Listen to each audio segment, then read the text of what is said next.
परिचय। बच्चों, हम पौधों के विषय में बहुत सारी बातों का अध्ययन कर चुके हैं।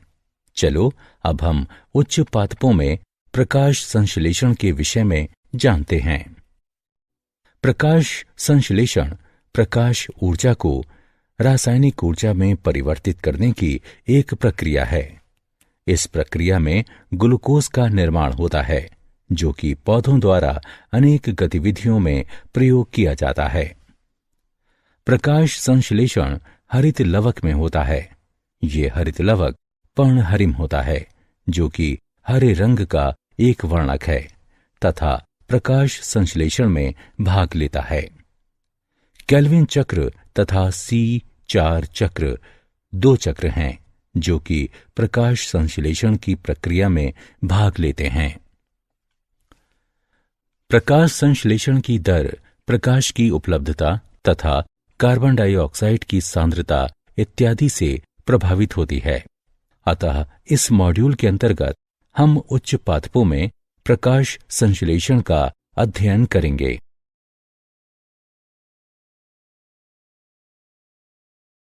उद्देश्य: इस पाठ के अंत में आप निम्न करने में सक्षम हो जाएंगे। प्रकाश संश्लेषण को परिभाषित करना, प्रकाश संश्लेषण के प्रारंभिक प्रयोगों की चर्चा करना, प्रकाश संश्लेषण कहाँ संपन्न होता है इसको जानना, प्रकाश संश्लेषण में भाग लेने वाले वर्णकों का वर्णन करना, प्रकाश अभिक्रिया का वर्णन करना, इलेक्ट्रॉन परिवहन का वर्णन करना, जल के विघटन को परिभाषित करना, चक्रीय एवं अचक्रीय फोटो फोस्फोरिलेशन का वर्णन करना, रसोपरासरणी परिकल्पना यानी केमियोस्मोटिक हाइपोथेसिस की चर्चा करना, केल्विन चक्र का वर्णन करना, C4 पथ का वर्णन करना, प्रकाश श्वसन यानी फोटो रेस्पिरेशन की चर्चा करना, प्रकाश संश्लेषण को प्रभावित करने वाले कारकों का वर्णन करना।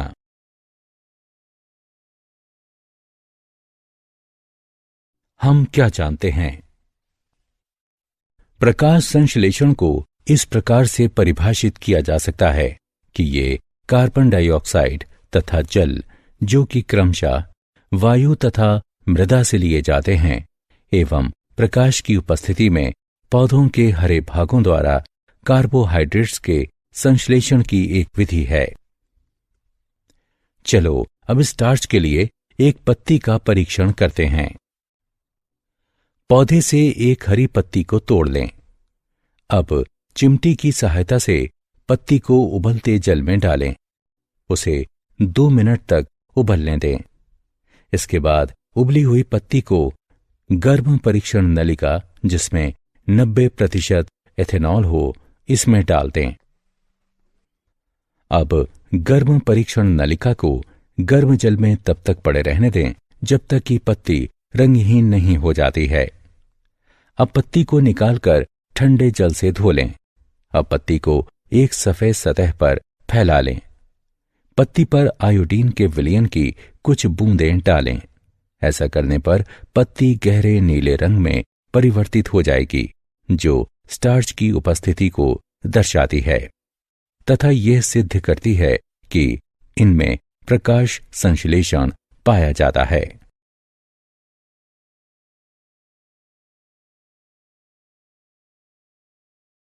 प्रारंभिक प्रयोग। प्रीस्ले प्रयोग।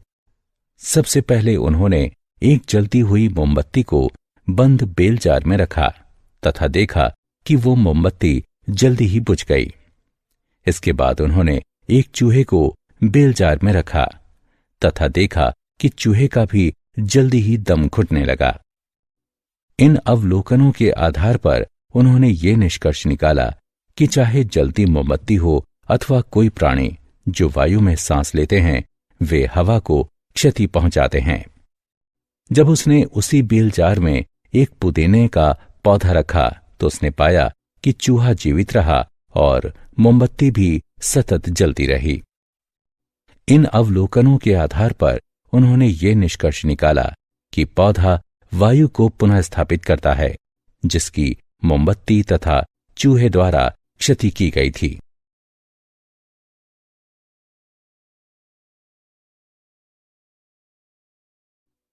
जॉन इंजनहाउस ने यह प्रमाणित किया कि प्रकाश संश्लेषण के लिए सूर्य का प्रकाश आवश्यक होता है। इंजनहाउस ने अपने एक परिष्कृत प्रयोग में एक जलीय पौधे के साथ यह दिखाया कि तेज धूप में पौधे के हरे भाग के आसपास छोटे छोटे बुलबुले बन गए थे, जबकि अंधेरे में रखे गए पौधे के आसपास बुलबुले नहीं बने थे। इन बुलबुलों की पहचान ऑक्सीजन के रूप में की गई।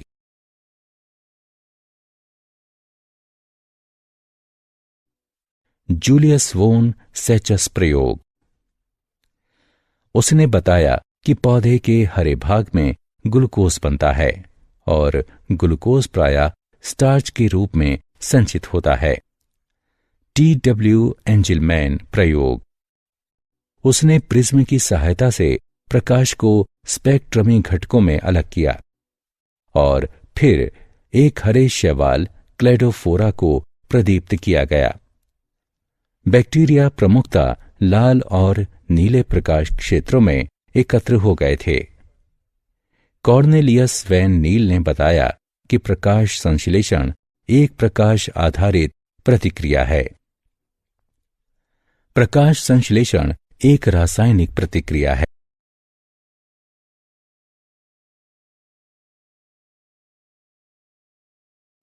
प्रकाश संश्लेषण कहाँ संपन्न होता है? प्रकाश संश्लेषण हरित लवक में होता है, जो कि पौधों के सभी हरे भागों तथा पत्तियों, जो कि प्रकाश संश्लेषण का मुख्य स्थान है, उनमें उपस्थित होता है। प्रत्येक हरित लवक आवरण से घिरा होता है, जो कि 3 परतों से युक्त होता है। वे इस प्रकार हैं: बाह्य झिल्ली, आंतरिक झिल्ली स्थान और आंतरिक झिल्ली। इसमें पीठिका यानी स्ट्रोमा, थाइलेकोइड्स, ग्रेनम, पटलिका, लिपिड, ग्लोब्यूल्स, स्टार्च की कणिकाएं और राइबोसोम पाए जाते हैं। प्रकाश संश्लेषण की 2 अवस्थाएं होती हैं: प्रकाश अभिक्रिया और अप्रकाशी अभिक्रिया।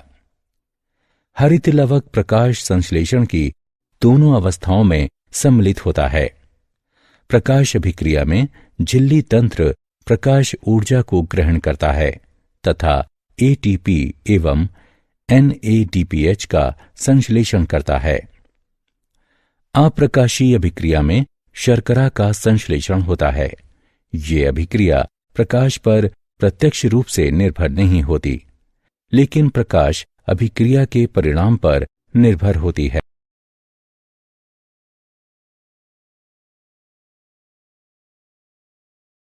प्रकाश संश्लेषण में कितने वर्णक भाग लेते हैं? हरित लवक वर्णक हरित लवक का कुल 5 से 8% शुष्क भार बनाते हैं। पत्तियों में हम जो हरा रंग देखते हैं वो 4 वर्णकों के कारण होता है। वे हैं chlorophyll A, chlorophyll B, xanthophyll और कार्टिनॉइड। क्लोरोफिल ए पादप जगत में पाया जाने वाला एक प्रकाश संश्लेषक वर्णक है। ये नीले हरे रंग का होता है तथा ये चक्रीय एवं अचक्रीय फोटोफॉस्फोरिलेशन के दौरान इलेक्ट्रॉनों के उत्सर्जन के लिए उत्तरदायी होने के कारण प्राथमिक संश्लेषक वर्णक कहलाता है। क्लोरोफिल बी पीले हरे रंग का होता है। क्लोरोफिल बी स्वयं द्वारा अवशोषित ऊर्जा को क्लोरोफिल ए को स्थानांतरित करता है। इस प्रकार ये एक सहायक वर्णक कहलाता है।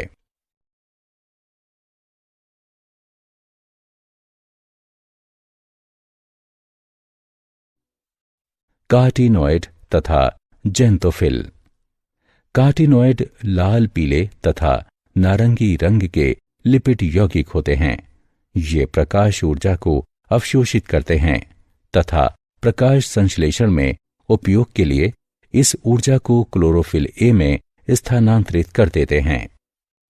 ये फोटो ऑक्सीकरण से क्लोरोफिल अणुओं की रक्षा भी करते हैं। जेंतोफिल पीले रंग के होते हैं। ये क्लोरोफिल के साथ प्रकाश संश्लेषण में भाग लेते हैं।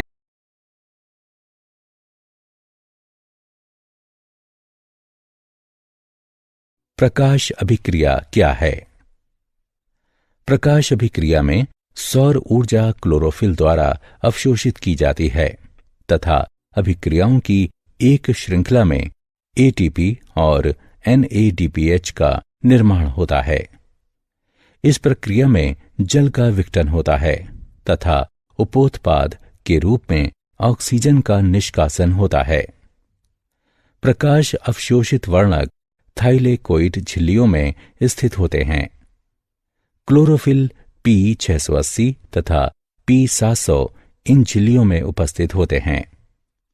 P680 तथा P700 अणु अभिक्रिया केंद्रों या प्रकाश केंद्रों का निर्माण करते हैं। अभिक्रिया केंद्र वर्णक अणु सैकड़ों प्रकाश आधारित समूह वर्णकों के साथ जुड़ा होता है। सहायक वर्णक तथा अन्य क्लोरोफिल अणु सौर ऊर्जा का संलवन करते हैं तथा इसे अभिक्रिया केंद्र को भेजते हैं। ये लाइट हार्वेस्टिंग या एंटनी अणु कहलाते हैं। वर्णक अणुओं का गुच्छा जो कि अपनी ऊर्जा को P680 को स्थानांतरित करते हैं 680 nm की तरंग दैर्ध्य पर या इससे नीचे अवशोषित करते हैं। P680 के साथ मिलकर ये फोटोसिस्टम प्रथम या फोटोसिस्टम द्वितीय का निर्माण करते हैं। इसी प्रकार P700 भी वर्णक अणुओं के साथ फोटोसिस्टम प्रथम या फोटोसिस्टम द्वितीय का निर्माण करते हैं जो कि 700 nm पर या इससे नीचे प्रकाश को अवशोषित करते हैं।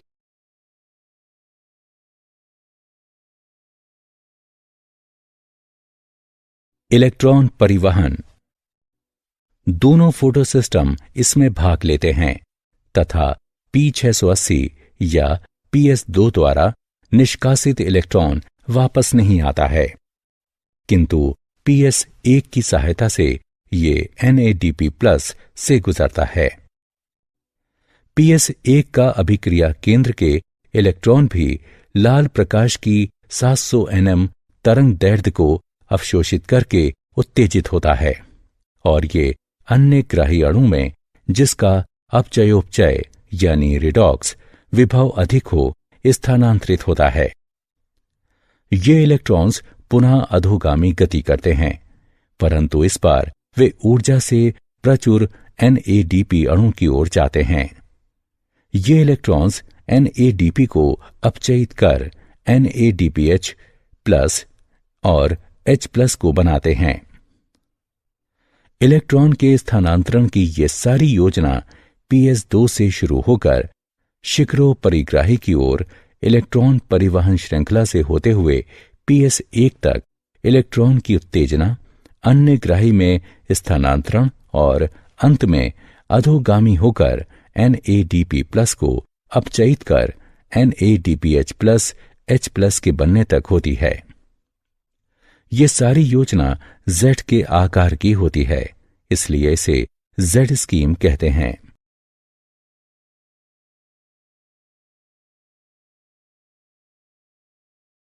जल का विघटन। ये प्रदीप्त हरित लवक में H2O का हाइड्रोजन तथा ऑक्सीजन में विखंडन होता है। प्रोटीन का एक छोटा कॉम्प्लेक्स फोटोसिस्टम 2 से जुड़ा होता है। ये ऑक्सीजन निर्माण कॉम्प्लेक्स कहलाता है। ऑक्सीजन निर्माण कॉम्प्लेक्स केंद्र जल यानी H2O, ऑक्सीजन, H+ तथा इलेक्ट्रॉन में ऑक्सीकृत हो जाता है। इस प्रक्रिया के दौरान Cl- Ca2+ तथा Mn2+ की आवश्यकता होती है।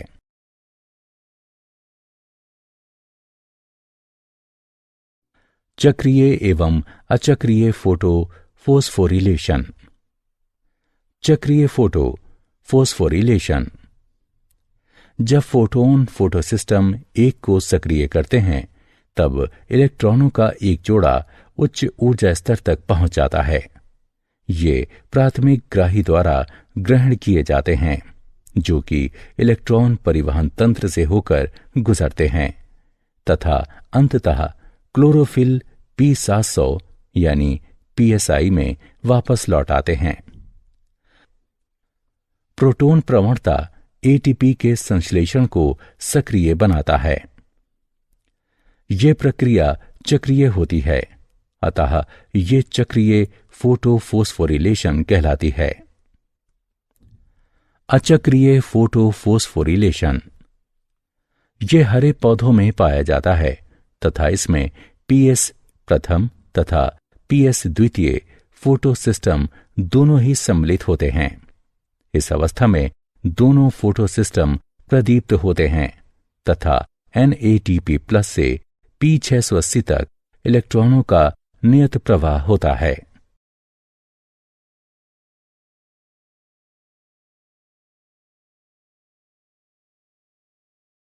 रसोपरासरणी परिकल्पना, केमियोस्मोटिक हाइपोथेसिस। रसोपरासरणी परिकल्पना हरित लवक में एटीपी संश्लेषण का वर्णन करती है। रसोपरासरणीय के लिए एक झिल्ली, एक प्रोटॉन पंप, एक प्रोटॉन प्रवणता तथा ATPH की आवश्यकता होती है। थाइलेकोइड झिल्ली में प्रोटॉन झिल्ली के अंदर जो कि अवकाशिका यानी ल्यूमेन में स्थित होती है उसकी तरफ संग्रहित हो जाते हैं। प्रोटॉन प्रवणता निम्नलिखित कारणों के कारण विकसित होती है। जल विघटन अभिक्रिया झिल्ली की आंतरिक सतह में होती है, इसलिए इस अभिक्रिया में निर्मित हाइड्रोजन आयन अवकाशिका यानी ल्यूमेन में संचित हो जाते हैं। फोटोफोस्फोरिलेशन के दौरान जब इलेक्ट्रॉन वाहक अणु स्वयं के इलेक्ट्रॉनों को झिल्ली की अंतरा सतह में स्थित इलेक्ट्रॉन वाहक को भेजता है तब प्रोटॉन झिल्ली की अंतरा सतह यानी अवकाशिका में मुक्त होते हैं। NADP रिडक्टेस एंजाइम झिल्ली के स्ट्रोमा की ओर होता है। PS1 के इलेक्ट्रॉन ग्राही से आने वाले इलेक्ट्रॉन्स के साथ साथ प्रोटॉन NADP को NADPH+ में अपचयित करने के लिए आवश्यक होता है। ये प्रोटॉन पीटिका स्ट्रोमा से ही आते हैं। परिणाम स्वरूप स्ट्रोमा में उपस्थित प्रोटॉनों की संख्या घट जाती है तथा अवकाशिका में उपस्थित प्रोटॉनों की संख्या बढ़ जाती है।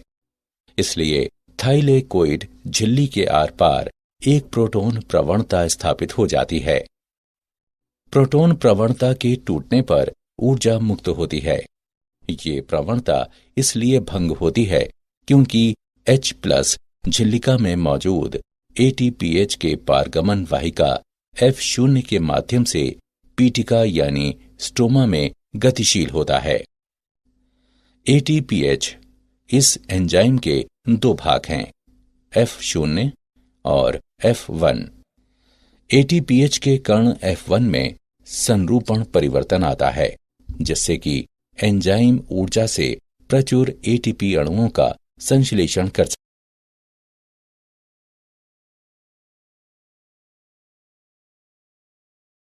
ATP तथा NADPH कहाँ उपयोग होते हैं?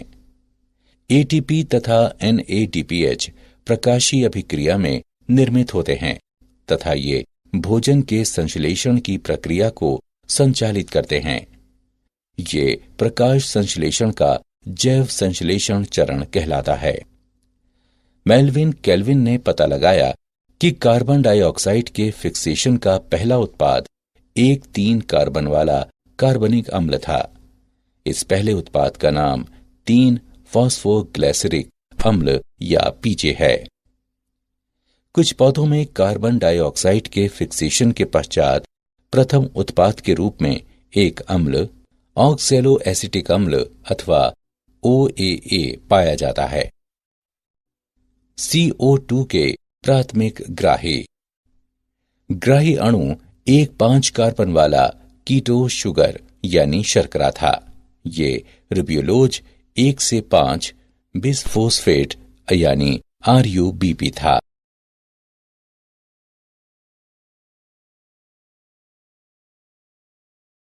केल्विन चक्र। केल्विन चक्र में 3 अवस्थाएं होती हैं जो कि निम्न प्रकार हैं: कार्बोक्सिलीकरण, रिडक्शन यानी अपचयन, रीजनरेशन यानी पुनरुद्भवन। कार्बोक्सिलीकरण। कार्बोक्सिलीकरण में कार्बन डाइऑक्साइड यानी CO2 5 कार्बन अणु जिसे RUBP कहते हैं, इनके साथ संयोजित होता है तथा परिणाम स्वरूप 6 कार्बन वाला अणु बनता है जो कि अस्थिर होता है तथा तुरंत ही 3 कार्बन अणु 3 फॉस्फोग्लिसरेट में परिवर्तित हो जाता है। रिडक्शन यानी अपचयन प्रतिक्रियाओं की एक श्रृंखला है जिसमें ग्लूकोज बनता है। इस चरण में प्रत्येक CO2 अणु के स्थिरण हेतु ATP के 2 अणुओं का उपयोग फॉस्फोरिलेशन के लिए तथा NADPH के 2 अणुओं का उपयोग अपचयन हेतु होता है। पद से ग्लूकोज के एक अणु को बनाने के लिए CO2 के 6 अणुओं के यौगिकीकरण तथा चक्करों की आवश्यकता होती है। रीजनरेशन यानी पुनरुद्भवन। अविरत केल्विन चक्र के लिए RUBP के अणु का रीजनरेशन यानी पुनरुद्भवन आवश्यक होता है।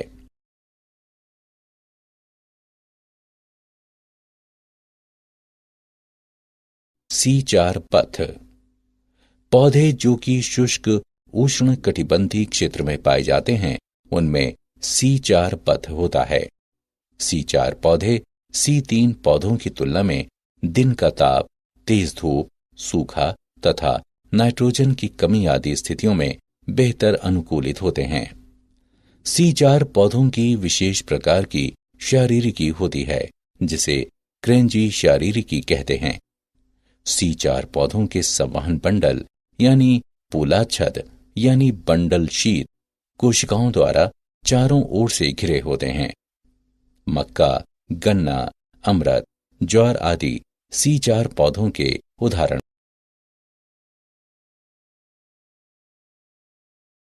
C4 पथ की क्रियाविधि।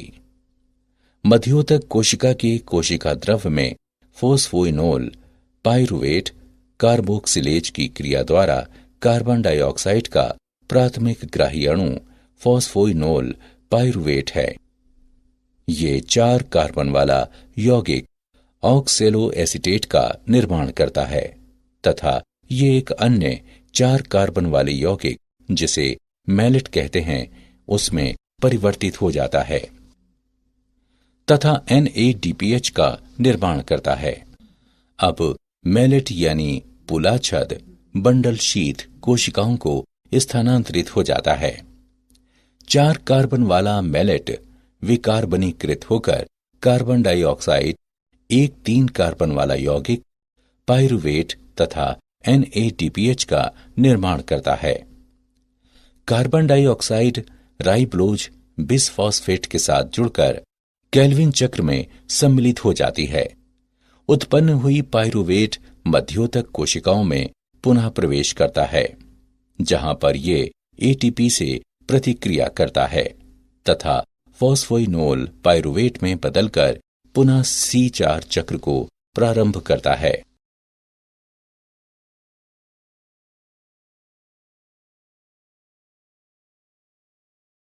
प्रकाश श्वसन यानी फोटो रेस्पिरेशन। प्रकाश श्वसन यानी फोटो रेस्पिरेशन वह प्रक्रिया है जिसमें कि प्रकाश संश्लेषण के दौरान सूर्य के प्रकाश की उपस्थिति में पौधे ऑक्सीजन का उपभोग करते हैं तथा कार्बन डाइऑक्साइड मुक्त करते हैं, जिसके परिणाम स्वरूप प्रकाश संश्लेषित उत्पाद में कमी आती है तथा ATP का निर्माण नहीं होता है। C3 पौधों में रूबिस्को एंजाइम में ऑक्सीजन की तुलना में कार्बन डाइऑक्साइड के लिए अधिक बंधुता पाई जाती है तथा ये सापेक्ष सांद्रता पर आधारित होती है। गर्म शुष्क दिनों के दौरान पौधे वाष्पोत्सर्जन द्वारा जल की कमी से बचने के लिए अपने स्टोमेटा को बंद कर लेते हैं, जिसके कारण कार्बन डाइऑक्साइड पत्तियों में प्रवेश नहीं कर पाती है तथा ऑक्सीजन के अणुओं का प्रयोग किया जाता है तथा इससे एक विषैले तत्व फोस्फोग्लाइकोलेट का निर्माण होता है। इस विधि में प्रकाश श्वसन के दौरान किसी भी एटीपी का निर्माण नहीं होता है, जबकि C4 पौधों में प्रकाश श्वसन नहीं होता है। इसका कारण यह है कि इनमें एक ऐसी प्रणाली होती है जो एंजाइम स्थल पर कार्बन डाइऑक्साइड की सांद्रता को बढ़ा देती है। ऐसा तब होता है जब कार्बन डाइऑक्साइड पोलाच्छद यानी बंडल शीत कोशिकाओं में मुक्त होती है।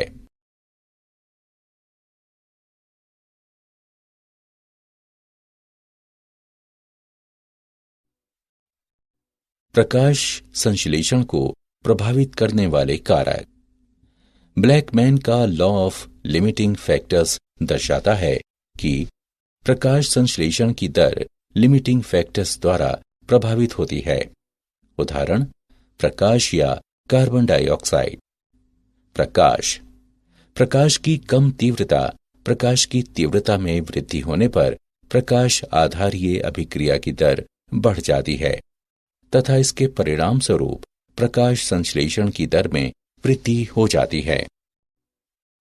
यद्यपि फोटोनों की अधिक संख्या पत्ती पर पड़ती है तो फलस्वरूप प्रकाश संश्लेषण का उत्पाद भी बढ़ता है। प्रकाश की तीव्रता उच्च होने पर प्रकाश संश्लेषण की दर सीमित हो जाती है तथा ये क्लोरोफिल के अणुओं को क्षति पहुंचा सकती है।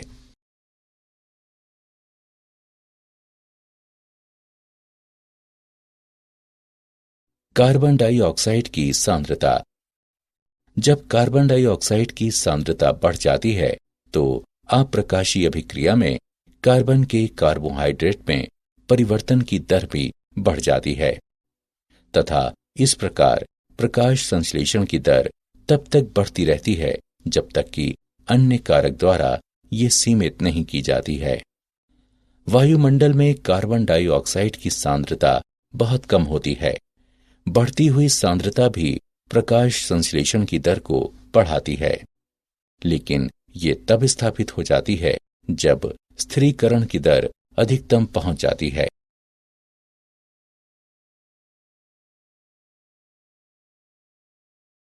ताप। प्रकाश संश्लेषण की प्रकाशीय अभिक्रिया ताप से कम प्रभावित होती है, जबकि अप्रकाशीय अभिक्रियाएं ताप द्वारा प्रभावित होती हैं। जब एंजाइम अभिक्रियाओं को उत्प्रेरित करते हैं, यद्यपि एंजाइम अनुकूलतम तापमान पर पहुंच जाते हैं तो कुल दर बढ़ जाती है। ताप में प्रत्येक 10 डिग्री सेल्सियस की वृद्धि होने पर अभिक्रिया की दर दोगुनी हो जाती है तथा ये अनुकूलतम तापमान पार करने पर जब एंजाइम विघटित हो जाते हैं तो ये घट जाती है।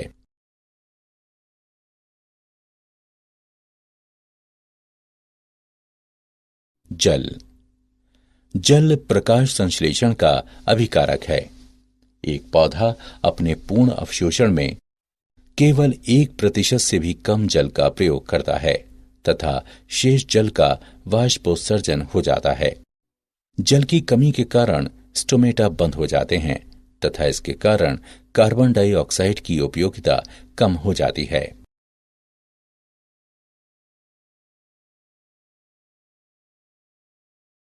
क्या आप जानते हैं, फफूंदनाशी प्रकाश संश्लेषण को बढ़ाता है, जिससे संभावित उपज भी बढ़ जाती है। शोध से ये पता लगा है कि फफूंदनाशी में F500 पाया जाता है, जो कि पौधों को वातावरण के आघातों के विरुद्ध सहायक बनाता है। जेनिफर हॉलैंड PhD ने कहा है कि प्रकाश संश्लेषण पौधों में ऊर्जा उत्पत्ति का एक चालक इंजन है।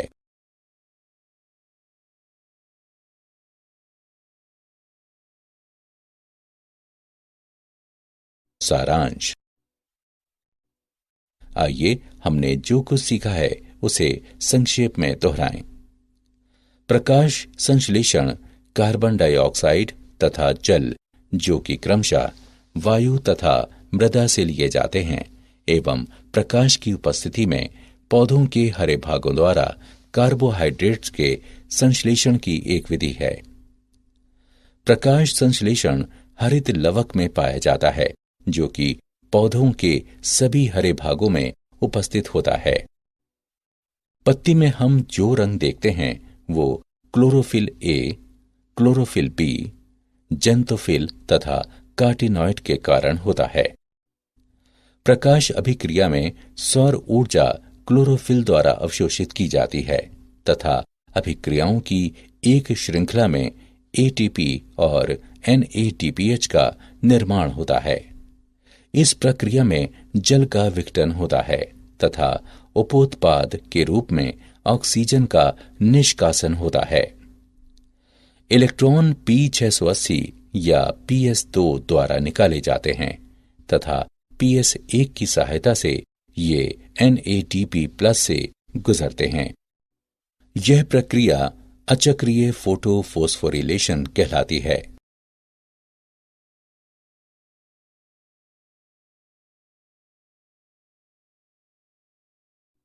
केल्विन चक्र की 3 अवस्थाएं कार्बोक्सिलीकरण, रिडक्शन यानी अपचयन तथा रीजनरेशन यानी पुनरुद्भवन होती हैं।